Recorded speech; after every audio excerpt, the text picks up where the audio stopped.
Good morning, everyone. I welcome you all to the launch of the World Inequality Report 2018. We have on the dais Isha Judge Ahluwalia, who's the chairperson, ICRIER. And the World Inequality Report 2018 will be presented by Lucas Chancel, who's the coordinator of the report, and who's the co-director, World Inequality Lab and World Wealth and Income Database, Paris School of Economics. May I now invite Dr. Isha Judge Ahluwalia to please give the welcome remarks.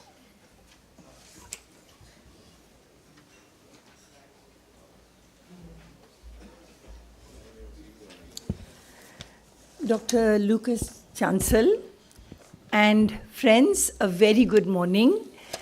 This is a very important and a very famous report which is going to be launched here at this function today.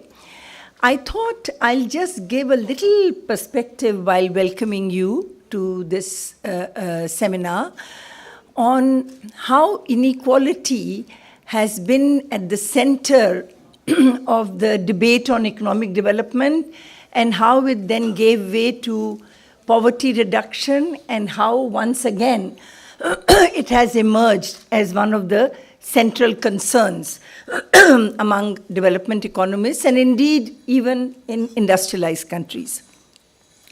Now, if we start from home in India, we know that for quite some time, India has been among the fastest growing economies in the world. We have also been able to reduce a percentage of our population which is below poverty line. We have had significant reduction in poverty, but some improvement. I would not say significant improvement in human development indicators. But given the size of our population, we still have close to 250 million people who are below the poverty line. Of course, the exact number depends on where you draw the line and who is sort of counting the beans, so to speak. World Bank study actually shows that it estimates the poor at 254 million and also says that if you define poverty at $1.90, then 20% of India's population is poor, which sort of suggests that 33% of world's poor are in India.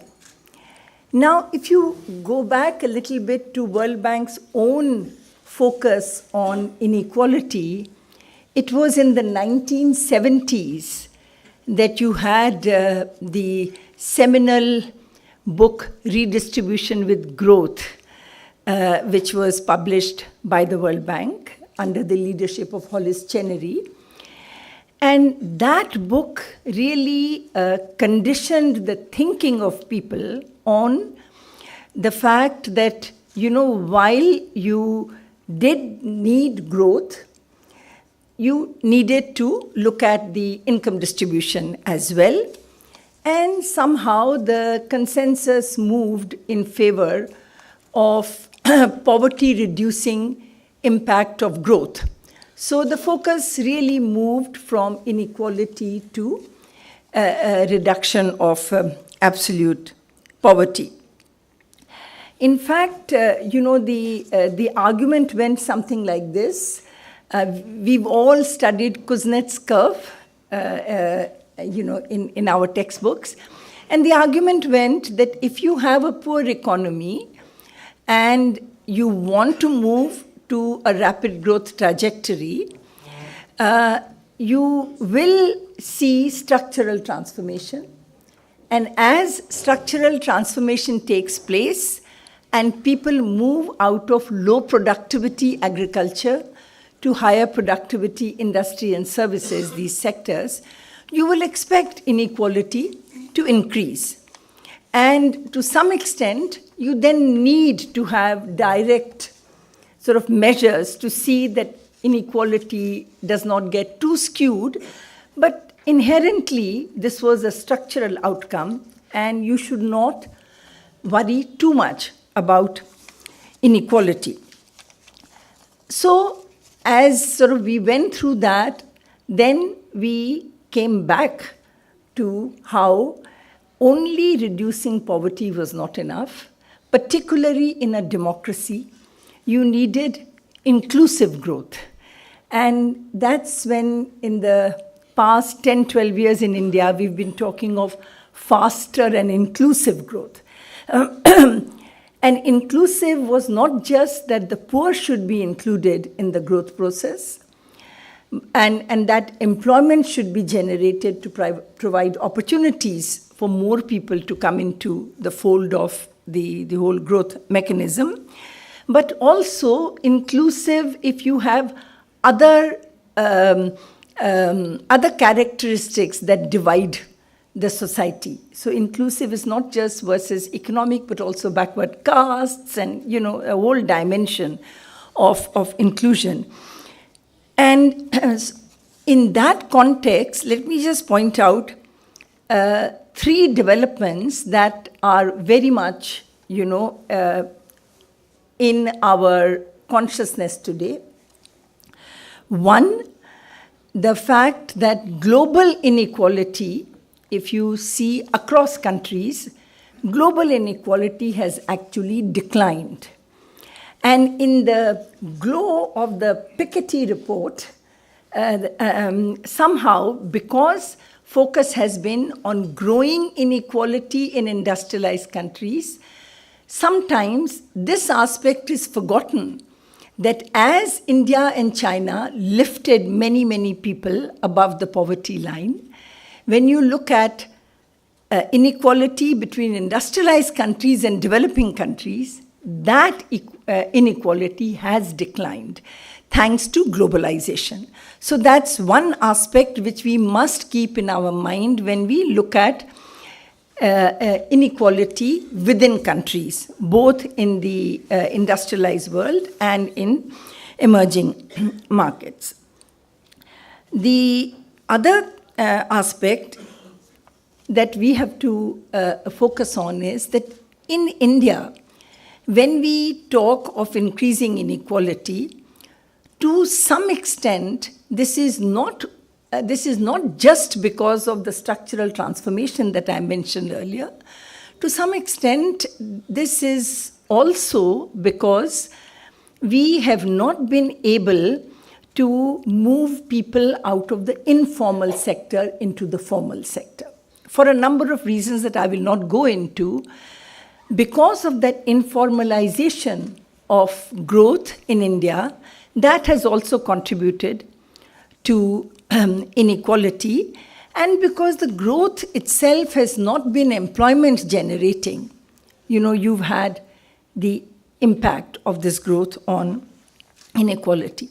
Now, all this is on income inequality. Then there is the question of wealth inequality in the context of a developing economy, and particularly developing economy, which is a democracy. So if you want growth to be both inclusive and sustainable within a democratic framework, then you need to ensure that both income inequality and wealth inequality do not go beyond certain limits in order to be sustainable. Now, we normally think of sustainable in the context of the environment and, natural resource conservation, but also for the sustainability of the social contract. You need to pay attention to wealth inequality. I have talked of all these aspects of inequality. There is, of course, another aspect, which is regional inequality in a country as large as India. And as a World Bank study has shown, 62% of our poor are concentrated in a few states, Bihar, UP, Madhya Pradesh, Chhattisgarh, Orissa, Rajasthan, Jharkhand. So that is another dimension that we need to keep focus on. At ICRIER, we have been trying to look at it from the jobs and skills angle. In fact, we concluded a 3-year project in which is called Jobs and Development, and this was in partnership with the World Bank. And there are a number of studies that have been done, which are available on our website. Just last month, we had a conference in partnership with the Indian Association for Research on Income and Wealth on the experiences and challenges in measuring income inequality and poverty in South Asia. We had among the papers that were discussed in that conference the paper by Lucas Chancel along with Thomas Piketty, Indian Income Inequality 1922 to 2014, from British Raj to Billionaire Raj. So this is an area in which ICRIER research faculty is increasingly engaged, and it's only appropriate that the launch of the World Inequality Report 2018 should be at ICRIER, and I'm really very happy that you've given us that opportunity to do that. Now, Lucas Chancel is the co-director of the World Inequality Lab and of the World Wealth and Income Database at the Paris School of Economics. He lectures at Sciences Po in the Master of Public Policy on the economics of inequality and sustainable development. He's also a senior research fellow at the Institute for Sustainable Development and International Relations since 2011, where he both conducts his research on the social dimension of sustainable development and teaches. He's one of the coordinators of the first World Inequality Report, along with Facundo Alvaredo, Thomas Piketty, Emmanuel Saiz, and Gabriel Zuckman. The report was globally released just about a week ago, on the 14th of December in Paris. And this World Inequality 2018 includes findings on national level income and wealth inequality dynamics. It also presents the first consistent estimates of the distribution of global income growth among world citizens.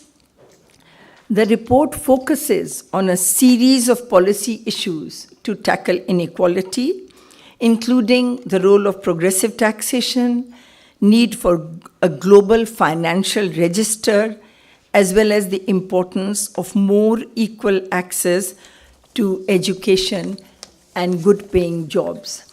All of these are very much discussed in India's current policy debate, because as you know, 50% of Indian population is below the age of 25.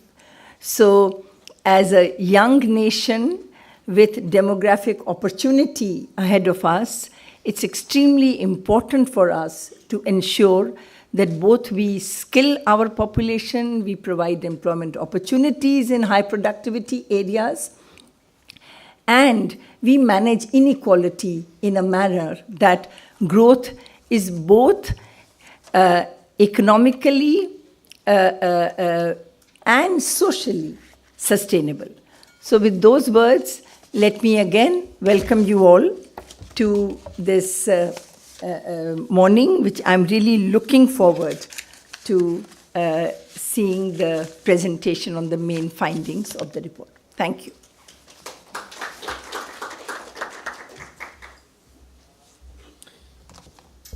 Good morning, ladies and gentlemen. Thank you so much for these warm words and this very warm welcome. So there has been a lot of debate on growth and inequality in India over the past decades and over the past month. And the idea of this presentation is is to put this debate, to replace it in an international perspective.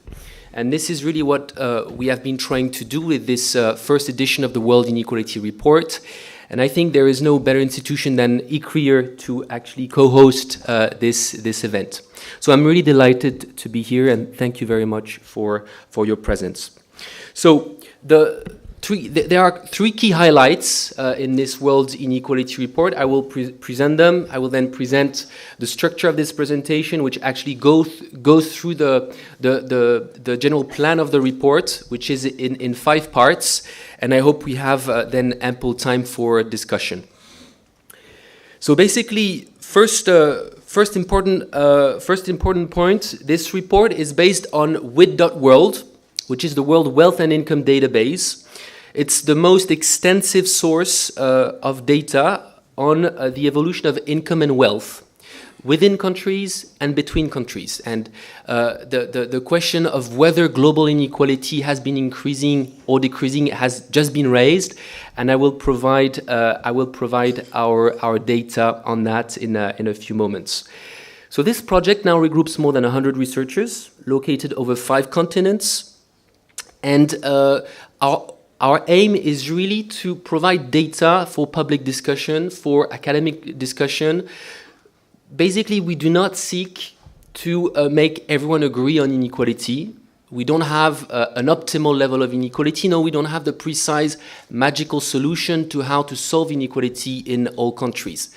Our main objective is really to provide information that will allow for public debates to happen. At the moment, this public debate is often prevented because there's not enough reliable information, reliable data to assess the distributional impacts of growth.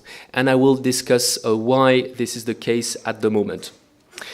So now this report tries to solve this data gap, and it provides the first systematic assessment of globalization in terms of inequality over the past 40 years, 37 years to be more precise. And what we show is that despite high growth in India, despite high growth in China, global inequality, so as defined by inequality between global citizens rather than by countries, indeed, average income differences were reduced between India, China, and the rich world. But if you look at global individuals, global inequality increased. And in fact, the top 1% global earners captured twice as much global income growth as the bottom 50% combined since 1980.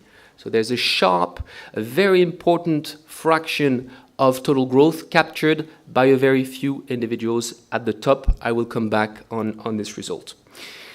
The third main point of this report is that we, in fact,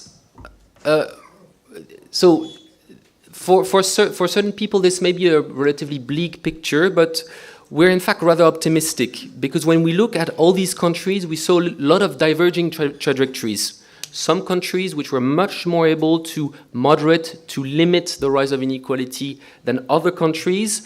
So this suggests that policies, governments, institutions have a very important role to play in tackling inequality, in facing globalization. Different countries face globalization in different ways, and countries can learn from each one another in order to implement truly shared prosperity pathways, as this is a key objective for most countries in the world. So now that I've presented the 3 key points of the report, let me try to go a bit into more detail in each of these points. So I will proceed in 5 steps. First one, come back on the measurement of inequality and how we do this, basically, so that you understand where the data comes from. Second, I will discuss global income inequality dynamics. This key result that the top 1% captured twice as much growth as the bottom 50% since 1980.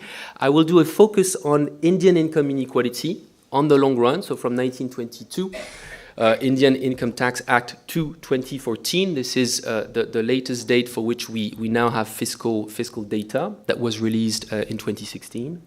Then I will discuss about another important yet often overlooked dimension of inequality, which is the repartition between private capital and public capital, and discuss how this matters for inequality in a country.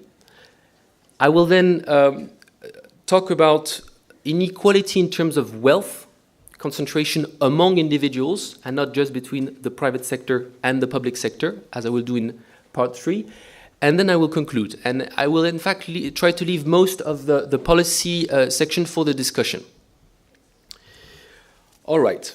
So, first point on the construction of these data series and on the idea that the WID World project is essentially an international, collaborative, cumulative project that is an ongoing endeavor. So basically we're continuously improving our data, expanding the scope, the regional, the historical scope of our series. And what we present in this report is the current state of our knowledge.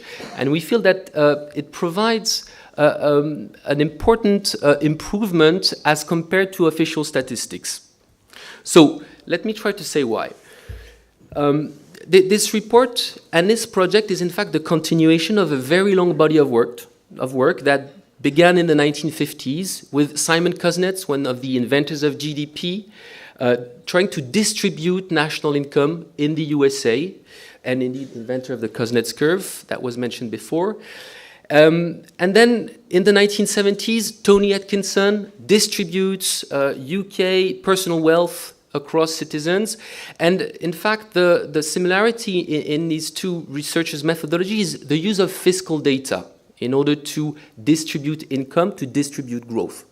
Why fiscal data? Because fiscal data allows long historical time span, because fiscal data is much better able to track evolution of inequality at the top of the distribution.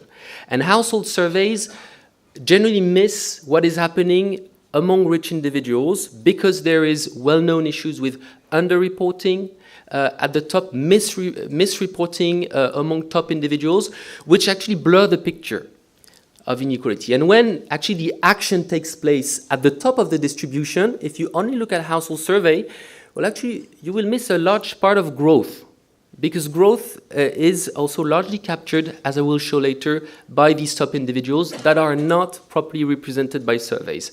So what we do in this project, actually what we started to do in the 2000 in a very systematic manner for all countries, this is the work of Thomas Piketty on France, Thomas Piketty and Emmanuel Saez in the US, and then this was expanded to about 30 countries with when Facundo Alvaredo joined the project, as well as Gabriel Zuckman, and later on myself. So we've expanded this work to many more countries, and we launched in 2011 the World Top Income Database, which was then further extended at the beginning of this year and subsumed into the World Wealth and Income Database with three main extensions.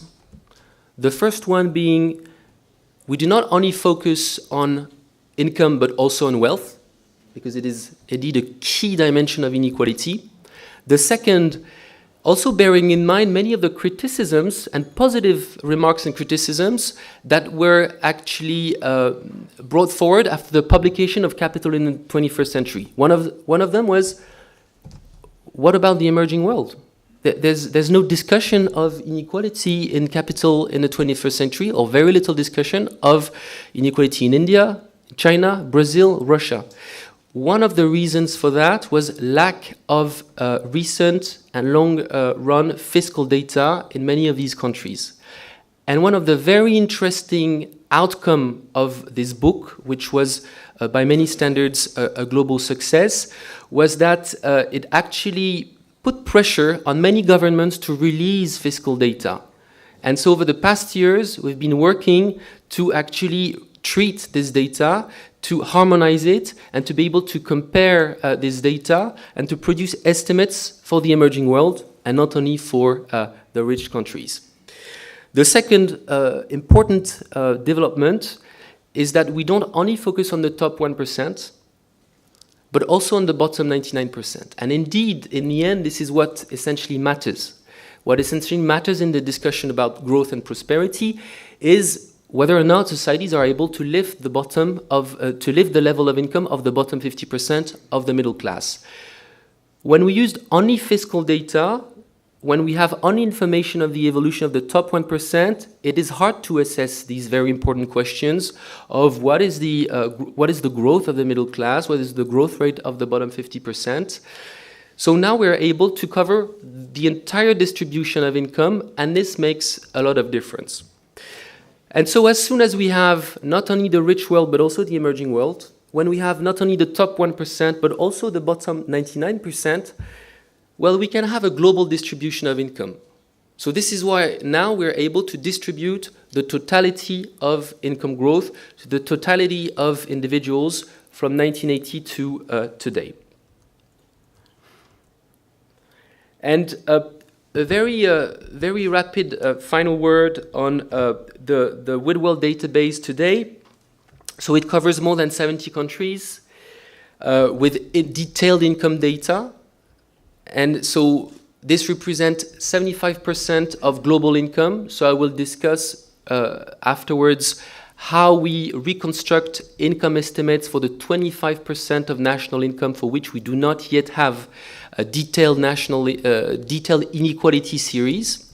But I will also stress that more detailed inequality series in these countries will matter for country-level analysis, but will have very little impact on our global results, which I will present today. The website is available in 4 languages: Chinese, English, French, Spanish, so available to more than 3 billion people in their own language. The report has been translated in 8 languages, including Hindi. So there's a Hindi translation of the executive summary, 20 pages, which is available online. All the work of the report is available online, and all this work is fully transparent. So you can access all our computer codes, all our methodological documents, and we see this also as a very important part of our work, as many economic statistics that are there are not always transparent, so it is hard to make your own mind about the estimates, and this is what we really try to do and to push forward. And for the researchers among you, we also have a set of tools for researchers that allow them to actually analyze income and wealth distributions. This is a snapshot of this website. All right, so let's move on to the first part, substantial part of this report, which is global income inequality dynamics. So we observe this important share of growth captured by the top 1%, twice as much as the bottom 50%. We observe a rising inequality between world individuals despite strong emerging world growth. And we also stress the point that it could have been otherwise, because all countries did not experience the same trajectory since 1980. This is what I will now discuss. So, as I was saying before, official statistics do not provide an adequate picture of global inequality because they rely on survey data, which have the limitations which I've mentioned before. So what we do is we reconcile fiscal data with survey data, with national accounts data, with Forbes data when it exists, so as to have a consistent and systematic distribution of national income and of wealth, of total wealth in the country when available.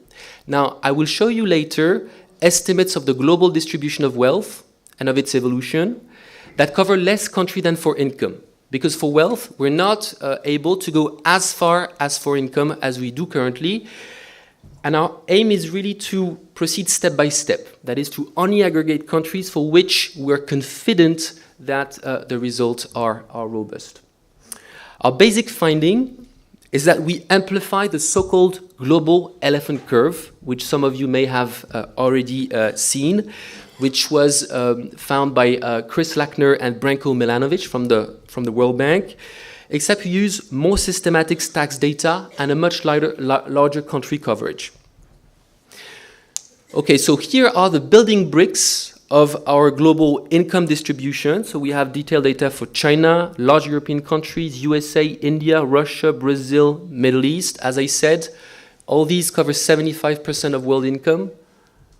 So for the 25% remaining, we assume that inequality levels follow the same pattern that in neighboring countries. And as I said before, making different assumptions on that do not modify the global results which I will present, because in fact these countries represent a small fraction of world income, and because we also have 100% information on between inequality data, right? Global inequality is the combination of between country inequality and within country inequality, and we know between country inequality because we have information on national income and on GDP averages for all countries in the world today. So when we bring all these information together, we provide a picture of global income inequality dynamics. Okay, so here are the building bricks, the regional building bricks of our income distribution. It's a snapshot in 2016. What I show here is the top 10% national income share across a few world regions. So you see Europe on the left-hand side, where the top 10% earners capture 37% of total income, and the Middle East on the right-hand side, the most unequal region in this set of countries, where the top 10% capture 61% of national income. In between, there's a variety of positions where you see India, where the top 10% capture 55% of total income. This is the same as in Brazil. And China, 41%, US, Canada, 47%. So this is 2016. Where do we come from? So here I present the evolution of this top 10% income share in India, US, Canada, Russia, China, and Europe from 1980 to today.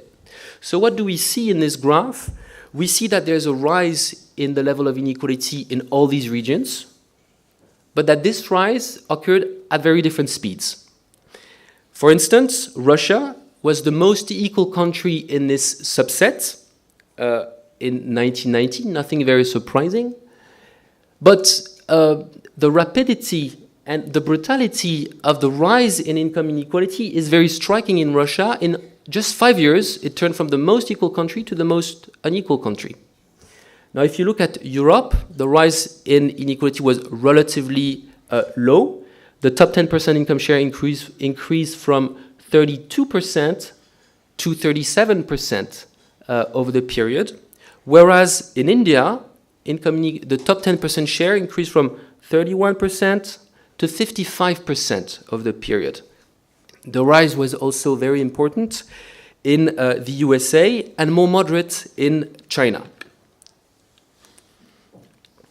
So if we adopt a more historical perspective on these trends, and I will come back to this a few minutes later, but all these countries experienced, through very different political and economic contexts, a compression of income inequality broadly in the interwar period up to the 1980s. So again, the set of political events that happen in these different countries happen for the better or for the worse, but the rise of inequality happens after a period of reduction of inequality. Now the question is whether these countries will continue this rise and where this is leading to. So now I'm adding 3 other regions to this graph. At the top of the graph, you see the appearance of the Middle East, of Brazil, and of Sub-Saharan Africa. And you see that for these 3 regions, inequality seems to have been stable over the past decades at a level that is so high that it seems it seems that it is hard to go at higher inequality levels. In Middle East, as I was saying before, top 10% capture 61% of total income. All countries are progressing at different rhythms towards this, what we call here the world inequality frontier. The question is whether they will go towards this frontier at some point. It seems that the top 10% income share in India is already there. So question mark for the USA, China, Europe, and other countries. So now that we have looked at these different building bricks of this global distribution of income, let's look at the global picture. So inequality among world individuals. And this is what I'm representing on this graph, where you see what we do here is we sort the global population from the poorest on the left to the richest on the right. And what we plot on the vertical axis is the growth rate of each of these groups of individuals. So we have 100 groups here, the poorest group on the left, the richest group on the right, and we plot their income growth, total real income growth, net of inflation, from 1980 to 2016. What do we see? So on the left-hand part of the graph, you see the so-called the head of the elephant, and this is indeed the rise of emerging countries, China, India at the top of these fast-growing emerging countries with growth rates over the period higher than 100%. Then you see a reduction in total growth rate over the period in the middle of this distribution. This is the squeezed bottom 90% income groups in the rich world, in the US, in Western Europe, with growth rates lower than 50%. And in fact, in some countries like the US, the bottom 50% grew at close to 0% over the period. I will discuss this in a few minutes.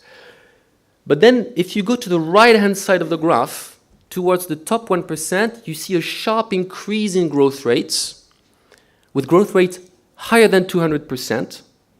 And this is the prosperity of the global 1%. And I will also show that this is not only the rich world, but the global 1% is truly cosmopolitan today.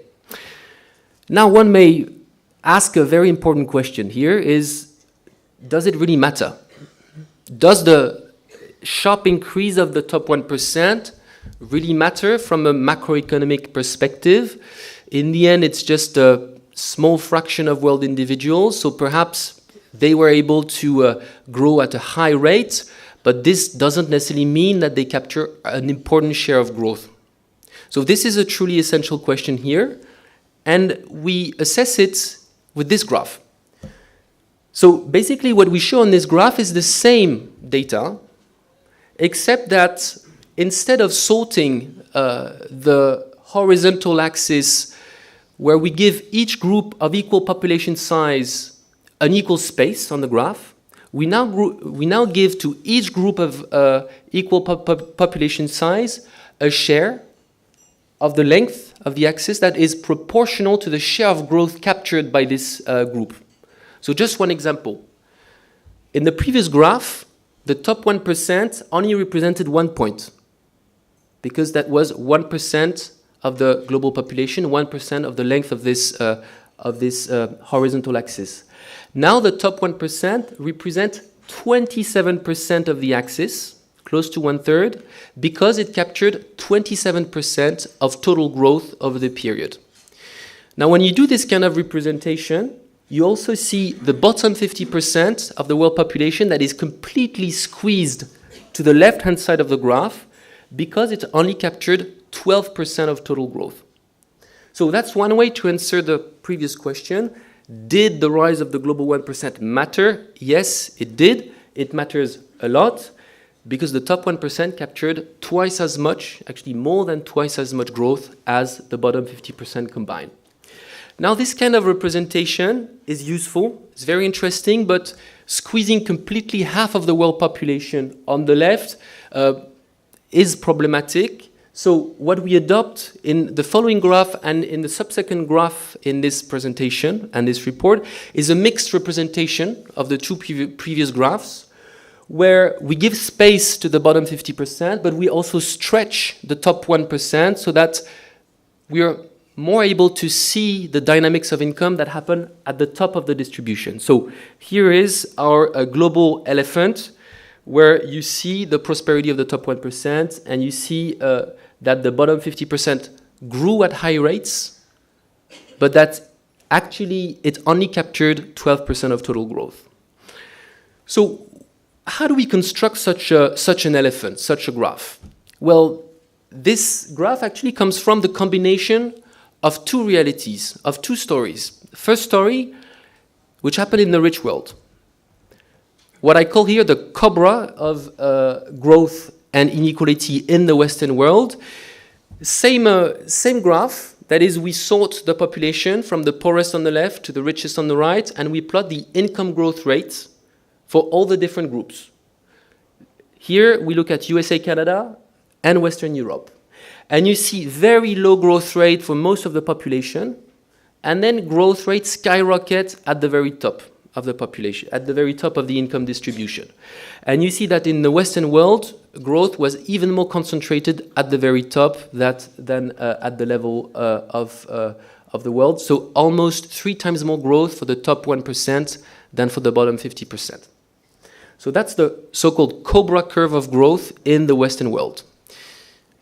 What happened in the emerging world? So here, look at China and India combined. Again, same graph, poorest on the left, richest on the right. Total growth rate on the y-axis. First note that on the y-axis, growth rate grew up to 4,000% before they went up to 400%. So indeed, you see much higher growth rates for the emerging world, but much higher growth rate essentially at the very top, where we see a similar Cobra shape of growth. You see that growth was less unequal in the emerging world, with the top 1% capturing 18% of total growth versus 10% for the bottom 50%. But again, similar overall shape. Now, the combination of these two figures, of these two cobras, is what creates an elephant, basically. So here, I put together the Cobra for US, Canada, Western Europe, the Cobra for China and India, and this is when you see this kind of shape. Now this is only for these 4 regions which I've been mentioning. If we add all other emerging countries which had a lower income growth rate than China and India, of course, you will see the head of the elephant go down. So here, the bottom 50% grows at more than 200%. What I showed in the first graph was that for the bottom 50%, it was more around 100%. So on this final graph, this is when we add all the rest of the world, emerging countries, which like Africa, Latin America, which grew at a lower rate than India and China. And this is one of the main key results of this report. Due to lower growth in Africa and China, this is what explains the difference with the previous graph. So, another key question here is, are we sure that the enormous rise of the global 1%, which I've been discussing, was necessary for the growth of the bottom 50%? Well, the answer is no, because when we do a careful analysis of country-level growth and inequality trajectories, well, this suggests that it is actually possible to combine higher growth and lower inequality. And in order to assess this, I will compare 4 regions, 2 by 2, which are broadly comparable, which have indeed many differences, but which in terms of size, level of development, exposure to globalization, the comparison can be meaningful. So USA versus Europe, where we will see a huge rise of inequality in the US, very, very high growth rate for the top, absolutely or close to zero, absolutely no growth or close to zero growth for the bottom 50%. So that's already one way to answer the question whether or not high growth at the top lifts the bottom up. In the US, it didn't. And then we will compare India and China, where you see a higher rise on inequality in India, but this did not mean a higher rise in the incomes of the bottom 50% when we compare it to China. All right, so let's look at Europe versus the USA first, where we see here the evolution of the top 1% income share in the US in red, left-hand side of the graph, and the bottom 50% income share in blue. So, and on the right-hand side of the graph, you have Western Europe with the 2 same groups that we compare. So what is striking in these 2 graphs is that in 1980, both the US and Western Europe had the same level of inequality. Basically, the top 1% in both regions captured 10% of total income, and the bottom 50% in both regions captured about 20% of total income. Over the past 4 decades, the relative positions of the top 1 and the bottom 50% in the US was completely inversed. So basically, the top 1% increases from 10% to 20% in the US, and the bottom 50 declines from 20% to 10%. Whereas in Europe, the rise of the top 1 is visible from 10 to 12%, but much more moderate. Now let's compare India and China. Same groups, same period from 1980 to 2016. China on the left, India on the right. Again, you see very similar positions for these two groups, for the top 1%, for the bottom 50% in India and China at the beginning of the period. And you see that from 2005 onwards, China was able to moderate the rise in inequality and stabilize it, whereas the evolution is progressive and important throughout the entire period in India. So again, these diverging trajectories among similar regions highlight the importance of factors that are not what we often hear in the public discourse. In public discourse, we often hear that rising inequality is inevitable because it is globalization, because it is new technology, that and in the end, this is deterministic.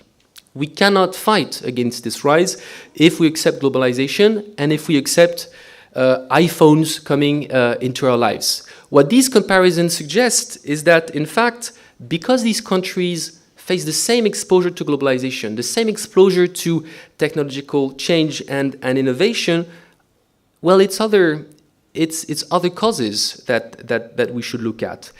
And in fact, what we discuss into much more detail in the report is the importance, the role played by reduction in tax progressivity, by unequal and more unequal access to education, by falling minimum wage, by disinvestment of the public sector in health, in education, in transportation in the US as compared as to Europe. And this is how we are much better able to explain these diverging trajectories between these two regions. If we look at China and India, again, the countries are comparable up to some points, and we see that there were much more investments in education, in health, in infrastructure for the bottom 50% of the population in China than in India, and this contributed to explain why the bottom 50% grew at an impressive rate of 400% over the period in China, versus 100% in India. And indeed, this contributed to lift up the total growth of China, which also was extremely impressive, of 800% over the period, versus a bit more than 200% over the period for India. One little note here, in 2015, all countries in the world agreed and signed up for the Sustainable Development Goals. We were talking about sustainability in the introduction. The Sustainable Development Goals, the number 10.1 includes a very important goal, which sets the objective of increasing the bottom 40% of the population at a growth rate that is higher than the average. In all these regions, we see that none of them were able to meet this condition. So let me move on now to another important result of this report, which is our ability to look at the geographical breakdown of global income groups. And we show here that it was indeed substantially transformed over the past decades. What you see here, again, you see we sort global population in ascending income order from the poorest individuals on the left to the richest individuals on the right. And everything that's on the right of the 99 value, the 99th percentile, or the vertical red dot line, represent the global top 1%, the top 1% richest individuals. And you see that in 1990, there's an important share of blue people and green people. So this is US, Canada, and Western Europe. You see an important share of the gray area, that's the Middle East, and of the blue area, that's Latin America, including Brazil. You see almost no Chinese and no Indians in this graph. So this is now the situation today in 2016, where you see the sharp transformations. You see that the red area, so that's China. Let's look back at 1990. So China really makes its way towards the top 1%. Let's look at India, that's the yellow area at the bottom, also makes its way at the top 1%, even though despite the sharp rise of the top 1% in India, it's still much less represented or less represented than China in the top 1%.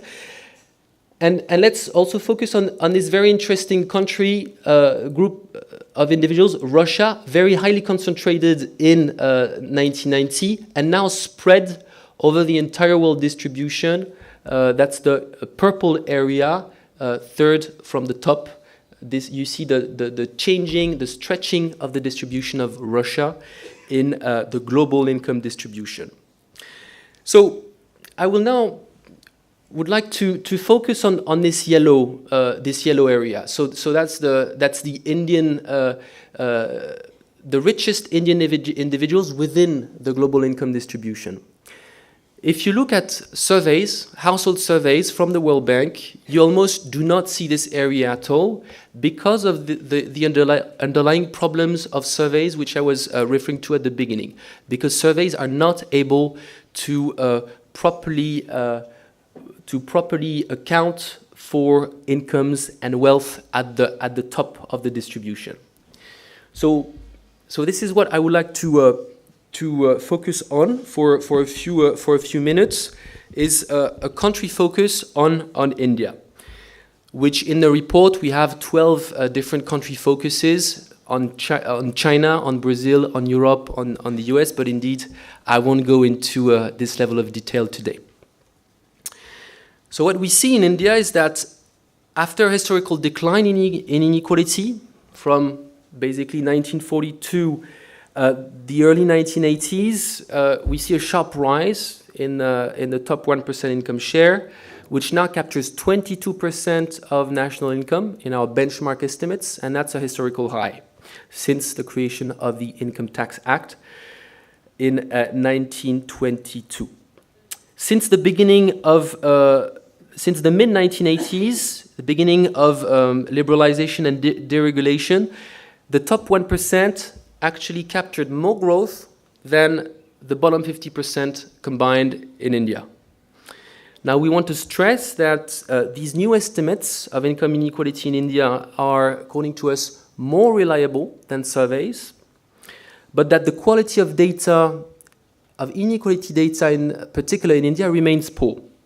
So we really hope that these results, this report, will further lead the government to further release new data, in particular fiscal data, which is still missing from 2000 to 2010, for which we used to have other sources to reconstruct the evolution over this period.